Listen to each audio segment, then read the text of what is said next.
All right, so this is the ARB bumper for the 97 Plus. Just got this installed. Looks great.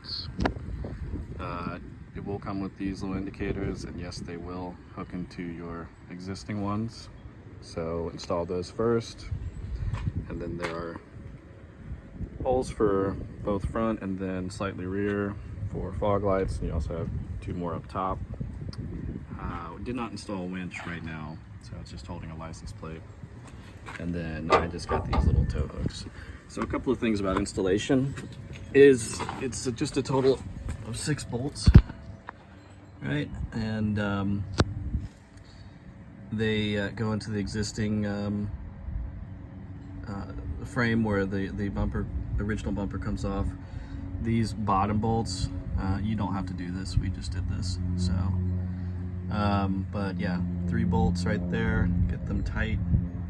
And one other thing that you have to do is on this front lip, we cut just a little bit and hammered this flat in order for this to sit flush.